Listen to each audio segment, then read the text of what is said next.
Stop what you're doing right now and think about the last time you paid taxes.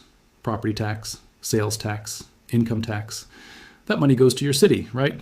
Roads, schools, emergency services, the things your community actually needs. Now imagine your city taking hundreds of millions of those exact same tax dollars, your dollars, and handing them directly to one of the most profitable organizations on the face of the earth, an organization that calls itself a nonprofit, that pays zero corporate tax, and that is about to walk away from the biggest sporting event in human history with somewhere between $11 and $15 billion sitting in its Swiss bank account. And your city, the city that paid to make it all possible, gets to keep absolutely none of it. Not $1 from ticket sales, not 1 cent from concessions, not a single penny from parking, nothing, zero. And the most shocking part of this entire story is not what FIFA takes. It is how thoroughly, how meticulously, how brilliantly they legally constructed a system to make sure that outcome was locked in before a single city had even officially agreed to host. What you are about to hear is not speculation. It is not conspiracy theory. It is the documented, confirmed, on-the-record financial reality of the 2026 FIFA World Cup. And once you understand the full picture, you will never watch this tournament the same way again. Let us start with the number that should be the headline of every sports broadcast in North America right now, but somehow is not. The 2026 FIFA World Cup is projected to generate somewhere between $11 and $15 billion in total revenue for FIFA. One financial economist who has spent his career studying the economics of sports has put the number even higher. His estimate is $15 billion. $15 billion from one tournament, from 1 month of football. And FIFA, which is registered as a charitable nonprofit organization in Zurich, Switzerland, keeps virtually all of it. Every dollar from the television broadcast rights, the billions paid by NBC, Fox, Telemundo, the BBC, every broadcaster on earth, goes to FIFA. Every dollar from the sponsorship deals with Adidas, Coca-Cola, Visa, Aramco, Hyundai, and every other global partner goes to FIFA. Every dollar from ticket sales, and with dynamic pricing that has sent semifinal tickets past $10,000 each, FIFA's own experts estimate they will pocket approximately $7 billion from tickets alone. Goes to FIFA. The food you buy inside the stadium, the official merchandise, the digital content, the licensing fees, all of it, FIFA. Now hold that number in your mind for one moment, because we're about to contrast it with something that will make your stomach drop. The 11 American cities hosting the 2026 World Cup, Atlanta, Boston, Dallas, Houston, Kansas City, Los Angeles, Miami, New York, Philadelphia, San Francisco, and Seattle, are collectively facing a shortfall of at least $250 million. Not profit, not a loss on expected gains, an actual cash shortfall. Money they need to find and spend on running this tournament that FIFA is going to take billions from. And here is the thing that turns this from a frustrating sports story into a genuinely outrageous civic scandal. Those cities get nothing from ticket sales, nothing from concessions, nothing from parking, nothing from merchandise, nothing from broadcast rights. They spent months and years preparing bids, retrofitting stadiums, restructuring transportation systems, hiring security forces, building fan zones, and the contract FIFA made them sign before any of this even started ensures they will not see a single dollar of the revenue, their infrastructure, their labor, and their taxpayers made possible. One person who was on the Los Angeles host committee and who was the president of U.S. Soccer the last time America hosted the World Cup in 1994, described the current arrangement in 3 words. He said, "Everybody signed an agreement that was very, very one-sided. Not one-sided. Very, very one-sided. And that man knows what the 1994 version looked like, because back then it was completely different. Host cities used to get a share of food and drink revenue. U.S. Soccer used to cover security costs. Host cities used to be able to sell corporate tickets and suites in exchange for sponsorship deals. The arrangement used to be designed so that cities could actually cover their costs. That model is gone. FIFA quietly and systematically dismantled every mechanism by which host cities could generate revenue, and they did it so gradually and so deliberately that by the time anyone understood what they had signed, the ink was dry and the contracts were sealed. And here's the detail that should make every single taxpayer in every one of those 11 cities absolutely furious. Many of those host city contracts are still secret. They have not been published. The public cannot read them. The people whose money is being spent to fund this operation do not have access to the agreements that determine how that money will be spent.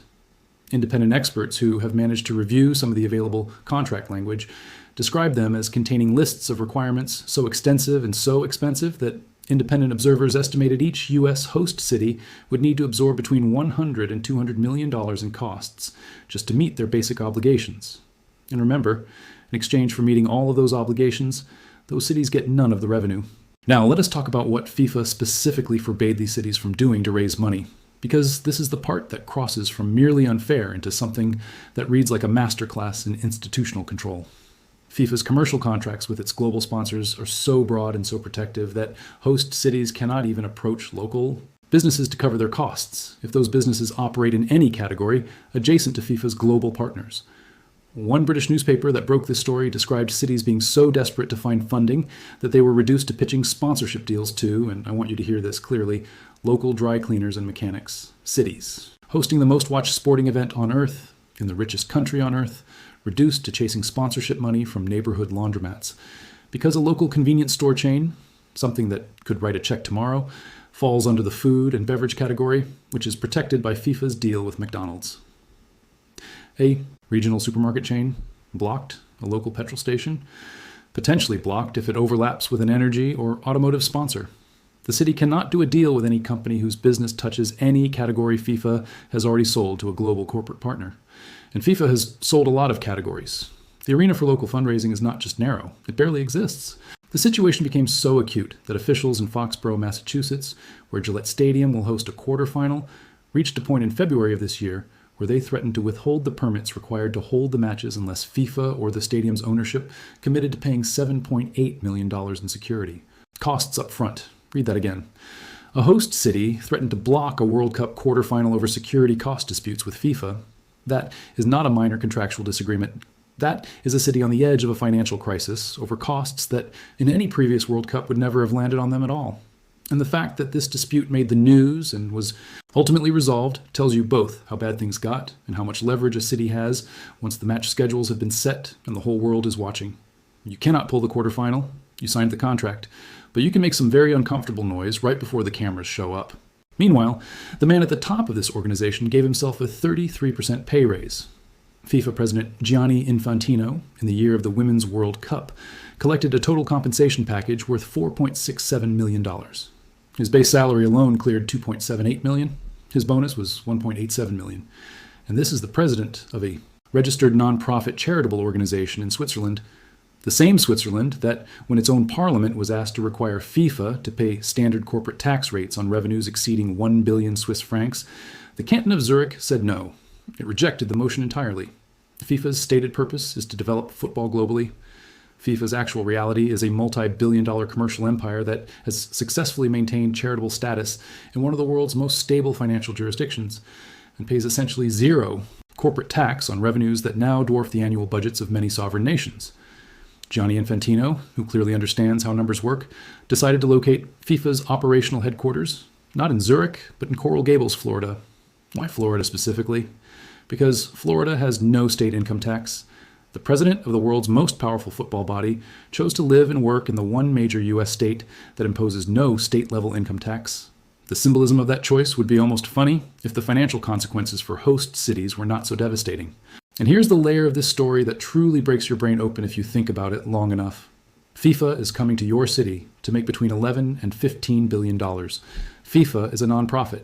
FIFA pays essentially no corporate tax. And FIFA negotiated an arrangement confirmed as recently as April of this year, under which all 48 participating national teams would receive federal tax exemptions on their tournament earnings, under a section of the U.S. tax code that normally applies to charities and churches. So not only does FIFA itself pay no tax, not only do the global corporate sponsors structure their deals through FIFA to minimize their own tax exposure, but the individual federations receiving hundreds of millions in prize money from the tournament are also pursuing tax-exempt status. Your city, by contrast, which is paying for security and infrastructure and transport and fan zones that make it possible for any of this to happen, does not get a tax exemption. Your city gets a bill. Now, FIFA will tell you, and they have said this through their spokesperson, that the World Cup generates enormous economic activity for host communities. They commissioned a report with the World Trade Organization estimating that this tournament will produce $80 billion in total gross economic output across North America, including $30 billion for the United States economy, $47 billion in economic impact across the U.S. specifically. Those numbers are so large they are genuinely difficult to process. But here is the critical thing. Every expert who has spent their career studying the economics of mega sporting events will tell you, every single one, without exception, those projections are almost always wildly exaggerated, and the real numbers are almost always impossible to verify or confirm. A state analysis of Texas, hosting the 2017 Supers Bowl, and the Super Bowl is the most economically significant single-day sporting event in America, found it was impossible to tell if Texas taxpayers broke even. The analysis suggested they came up $14 million short. The Super Bowl, the biggest one-day event, still possibly a net loss for the host state. And FIFA is asking you to believe that a month of football across 11 American cities will generate $30 billion in verifiable, attributable economic benefit that would not have existed without the World Cup. The experts do not believe it. The hotel booking data does not support it. Multiple reports ahead of this tournament noted that hotel demand in host cities was coming in below initial projections. The economic miracle always looks better in the PowerPoint than it does in the actual tax receipts. But even if you accept that hosting generates some genuine economic benefit, restaurants get busier, hotels fill up, some temporary jobs are created, ask yourself a completely honest question. Who captures that economic benefit? A fan who flies from Brazil to watch their team in Dallas spends money at the hotel, at the restaurant, at the bar, at the Uber driver. That money goes to private businesses and their employees. That is real economic activity, and it is genuinely good for those people.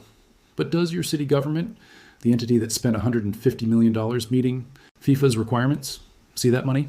Not directly. Not in a way that compensates for what was spent. The city spent public funds to underwrite the conditions that made private economic activity possible, and the private economic activity, to whatever extent it materialized, went to private actors. The public entity that bore the public cost did not capture the public return. That is the financial architecture of the 2026 World Cup in every single host city. Chicago saw this coming.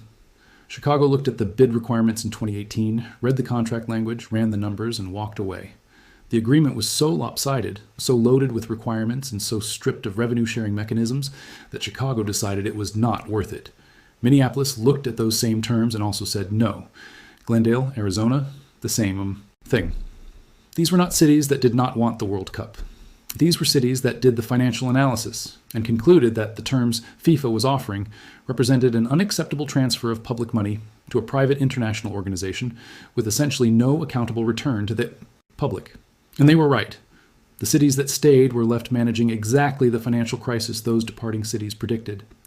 The collective shortfall across all 11 U.S. host cities is now at least $250 million. And the federal government has had to step in with a program through FEMA, the Federal Emergency Management Agency, the same body that handles hurricanes and disasters, to provide $846 million specifically for security at World Cup venues. Think about what that means. The security budget for a football tournament required an emergency management funding mechanism, hundreds of millions in federal taxpayer money flowing into security for private matches, at which FIFA will collect billions in revenue and pay no tax. And the contracts those cities signed, many of them still have not been made public. In Los Angeles, a 2018 city staff report explicitly noted that the host agreement would not allow LA to collect revenue to defray its costs, and that FIFA's bidding process had not given city staffers adequate time to conduct a full financial analysis or implement measures to protect the city's general fund. That is the city of Los Angeles' own internal staff saying, in 2018, before anything was signed, that they did not have enough time to properly evaluate what they were agreeing to. And yet the signature went on the page anyway, because the World Cup is the World Cup, because the political pressure from football fans and civic boosters and local business lobbies was enormous, because no mayor wants to be the politician who kept the World Cup out of their city, and because FIFA, which has been doing this for decades and understands human psychology far better than it understands urban finance, knew exactly how to make the window for withdrawal as short and as politically uncomfortable as possible. This is not an accident. This is a system that was deliberately constructed. FIFA eliminated the local organizing committee model, the structure through which host countries used to manage their own tournaments and retain some revenue share, and replaced it entirely with a FIFA-run operation managed directly out of Coral Gables, Florida. By taking complete operational control of the tournament, FIFA eliminated the last structural mechanism through which host nations could negotiate meaningful revenue participation. When you are a vendor to a local organizing committee, you have some leverage. When you are contractually obligated to a Swiss-registered charitable organization that controls every broadcast deal, every ticket, every sponsor, every concession contract, In every commercial arrangement associated with the tournament, you have whatever leverage FIFA decided to leave you with in the contract, which is essentially none. Sources inside FIFA's own orbit, people who deal with the organization regularly and who are not hostile critics, have described the 2026 host city program as a poorly designed arrangement that no one would likely be willing to repeat. There are real questions being raised about whether the United States will be in a position to co-host the 2031 Women's World Cup on similar terms, given the financial experience the 11 host cities are now living through. There are questions being raised about the 2035 Women's World Cup in the United Kingdom for the same reasons. When the people inside the system are saying publicly that the system is broken, you know the situation has gone well beyond the normal friction of complex international event management. And yet, the story continues. Because FIFA's brand power is so overwhelming, because the World Cup is genuinely one of the most watched things on earth. 1.5 billion people tuned in for the 2022 final alone, because the political and commercial pressure to be associated with the tournament is so intense, cities will keep bidding. Saudi Arabia spent an estimated $220 billion to host the 2022 World Cup in Qatar, not because they expected a financial return, but because they were buying global reputation and media coverage that no advertising budget could ever purchase. The 2034 World Cup is going to Saudi Arabia itself. Whatever Saudi Arabia pays FIFA for that privilege, FIFA will take it, structure it efficiently through their Swiss nonprofit, and the cycle will continue. Now, let us talk about the ticket prices for one moment, because FIFA's ticket pricing strategy for 2026 is either bold commercial genius or a direct insult to the fans who built this sport into the product that generates $15 billion, depending entirely on your perspective and how much you paid for your seat. Dynamic pricing, the same mechanism airlines and concert promoters use, was introduced to the World Cup for the first time in 2026. A ticket to a group stage match can cost you $400 at the low end. A semifinal seat has been listed above $5,000. A seat to the final at MetLife Stadium in New Jersey? We are talking about prices that pushed past $10,000. FIFA's own president, Gianni Infantino, defended those prices by saying FIFA must implement U.S. market rates. His reasoning was essentially that this is what the market will bear, so this is what we charge. Donald Trump, a billionaire with close personal ties to Infantino, publicly said he would not pay those prices. When a billionaire president says a ticket to a football match is too expensive, something has gone wrong with the pricing model, and FIFA will pocket approximately $7 billion from those ticket sales alone, not a cent of which goes to the cities whose infrastructure, whose security forces, whose transportation systems, and whose taxpayers made it possible to hold those matches at all. There's a detail buried in the contracts that reveals how completely FIFA thought through their revenue capture. Host cities were originally required, it was in the contract, to provide transportation for FIFA officials to all matches at no cost to FIFA. Free transportation for FIFA's staff and executives, paid for by host city funds, while FIFA collected billions from the matches those officials were being transported to. That specific requirement was eventually waived after pushback from some cities, according to organizers in Houston. But the fact that it was in the original contract at all tells you everything about the mindset with which FIFA approached these negotiations. This was not an oversight. This was not an assumption that got revised when someone raised an eyebrow. This was in the contract. Cities were going to pay for FIFA's cars. And when you understand that the shortfall these cities are now facing is not an unexpected problem. It was baked in from the beginning. So what does this all add up to? It adds up to this. A Swiss-registered nonprofit with an $11 to $15 billion revenue event paid for by cities that get nothing from it, secured through contracts, many of which the public cannot read, enforced by commercial restrictions so broad they prevent host cities from raising money from local businesses, supported by federal emergency management funding for security, and presided over by a president who gave himself a 33% pay raise and chose to live in the most tax-friendly state in America. That is the 2026 FIFA World Cup. That is the structure of the deal. And the cities that walked away in 2018, Chicago, Minneapolis, Glendale, look a lot smarter today than they did when football fans were furious at them for letting the tournament go elsewhere. Here is the truly bewildering part. When people in those cities complain about FIFA's arrangement, the standard counter-argument is always the same. The World Cup brings the world to your doorstep. The exposure alone is worth the investment. Your restaurants will be full, your hotels will be packed, your city's name will be on every broadcast. And there is a version of reality in which all of that is true. It probably is better to have a World Cup in your city than not to have one. The economic activity that flows through hotels and restaurants and local businesses is real, even if it is smaller than FIFA's commissioned reports suggest. The brand exposure for a city like Kansas City or Seattle on an event watched by 5 billion people across the month is genuinely something. None of that is nothing. But here's the question that never gets asked. Should you have to choose between getting that exposure and being financially destroyed to get it? In 1994, cities got the exposure and a share of the revenue. The structure was designed so that hosting was financially viable. The World Cup has only gotten bigger, more watched, more commercially valuable since 1994. FIFA has only gotten richer, and the deal for host cities has only gotten worse. Every single element that ever allowed a city to recover its costs has been systematically removed from the contract, one tournament at a time, until what remained was a document that Alan Rothenberg, a man who helped America win the right to host the 1994 tournament, described as very, very one-sided. The 2026 FIFA World Cup is going to be extraordinary. The football will be breathtaking. 48 nations, 104 matches, the biggest tournament ever staged. The final at MetLife Stadium will be watched by hundreds of millions of people simultaneously. Lionel Messi's story, Kylian Mbappe's prime, the next generation of stars who will define the sport for a decade. The pure spectacle of what football is at its absolute best, none of that is diminished by the financial structure behind it. The ball does not know how the contract was written. The goal does not care who keeps the concession revenue. And the fans who have saved for years to buy tickets and travel to these cities will experience something genuinely unforgettable.